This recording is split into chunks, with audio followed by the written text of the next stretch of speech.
आज सहारनपुर के लोगों ने मुझे बुलाया और मेरे को भी बहुत अच्छा लगा। हाँ, हृदय से प्रसन्नता हुई, इसलिए मैंने कहा सहारनपुर जरूर जाएंगे। तो मैं आया, हालांकि मुझे ये ज्ञान में आया था कल कि शायद परमिशन जो दी गई थी वो कैंसिल कर दी थी प्रशासन ने, क्योंकि प्रशासन के ऊपर भीम आर्मी का कुछ दबाव था, इस कारण कैंसिल हुई थी।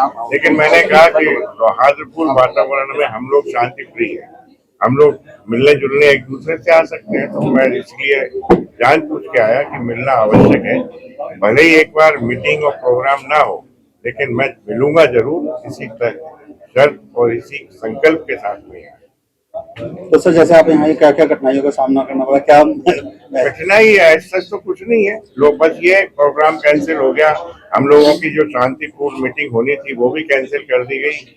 साथ ही प्रशासन इतना दबाव में आ चुका है कि प्रशासन हम लोगों को बोलने का अवसर नहीं दे रहा।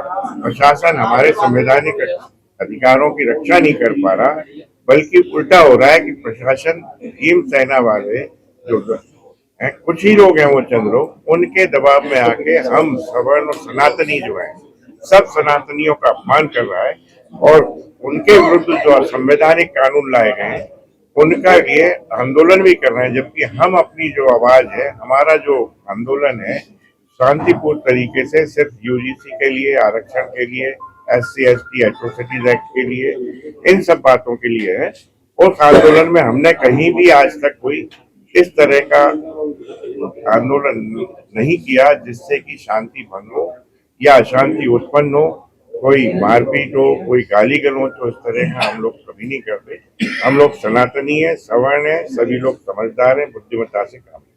जैसे कोर्ट से ये इसको फिलहाल रोक दिया गया है, उसके बाद भी फिर आंदोलन देखिए, कोर्ट से रोका गया है, सरकार की मंशा जाननी चाहिए।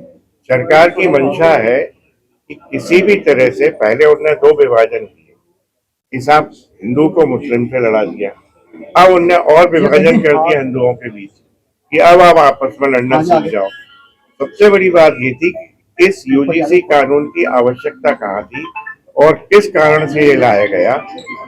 किसी सांसद, किसी के प्रतिनिधि की भी कोई मांग नहीं थी। ये all of a sudden put up इसीलिए किया गया कि आपस में विभाजन कर दिया जाए और वोट की राजनीति के तहत उनकी सत्ताएं जो हैं वो सत्ताएं उनके पास बरकरार रहे। यही कारण है और कोई कारण नहीं है। सरकार अगर फैसला वापस नहीं लेते तो क्या स्टैंड रहेगा? देखिए, सुप्रीम कोर्ट तो निश्चित ही, क्योंकि संवैधानिक है यूजीसी कानून, सुप्रीम कोर्ट निश्चित ही उसे निरस्त करेगा, अल्ट्रा वायरस डिक्लेयर करेगा, संवैधानिक डिक्लेयर करेगा। लेकिन सरकार ने जैसा पूर्व में किया SC/ST एट्रोसिटीज एक्ट में, जब 18 में ऑलरेडी रिलैक्सेशन दे दिया गया था सुप्रीम कोर्ट द्वारा, लेकिन तुरंत ही दबाव में आकर, राजनीतिक दबाव था, वोटों की राजनीति थी, एक बिल पेश होता है और उसके तहत उसको और कठिन बना दिया जाता है। तो सरकार पे हम बिल्कुल भरोसा नहीं कर सकते। सरकार सिर्फ वोट की राजनीति और दबाव की राजनीति कर रही है। क्या आपने इस मुद्दे पर यूनिवर्सल ग्रांट कमीशन या केंद्र सरकार से सीधे बातचीत की कोशिश की है? इसमें यूनिवर्सल ग्रांट कमीशन आज कुछ नहीं कर सकता। केंद्र सरकार को अभ्यावेदन लगातार देश में जहाँ भी आंदोलन हो रहे हैं, शांतिपूर्ण तरीके से जहाँ भी प्रोटेस्ट हो रहे हैं, सभी लोग भेज रहे हैं, लेकिन केंद्र सरकार ने आज तक इसमें कोई जवाब नहीं दिया, ना ही वो उत्तर देना उचित समझ रहे हैं। क्योंकि सवर्ण और सनातनियों को वो अपने यहाँ पे ये मानते हैं कि ये तो हमारे पॉकेट में रखे हुए हैं, इनको तो हमें वोट देना ही। लेकिन आगे भविष्य में ये तय है कि अब सनातन की रक्षा करते हुए आगे बढ़ेगा और हमें अब कोई राजनीतिक दल की आवश्यकता नहीं है। हम सनातनी और सवर्ण मिलकर एक राजनीतिक दल विकल्प में प्रस्तुत कर सकते हैं, वही आगे भविष्य में हमें प्रतिनिधि देगा जो संसद में जाएंगे, विधायिका में जाएंगे। अगर सरकार बातचीत के लिए आपको बुलाती है तो आपकी मुख्य मांगे क्या है? हमारी मांगे एक इकलौती नहीं है, यूजीसी जैसे जात बिरादरी के आधार पर अन्य कानून भी जो है, जिसमें सबसे प्रथम तो जो है आरक्षण है, जो 75-70 साल से लगातार चला आ रहा है। नंबर 2 हमारा है SC/ST एट्रोसिटीज एक्ट, उसे समाप्त करना चाहिए। यूजीसी है, इसको भी समाप्त करना चाहिए। साथ ही संविधान निर्माता जो है BN राव, उनको घोषित करना चाहिए, उन्हें भारत रत्न की उपाधि भी देनी चाहिए।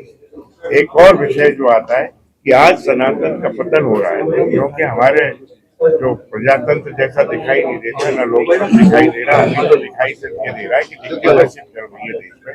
उस डिक्टेटरशिप के तहत सनातन का भी पतन हो रहा है। हम लोग उस सनातन की स्थापना, पुनर्स्थापना करने में भी आगे बढ़ेंगे और वही हमारे लक्ष्य।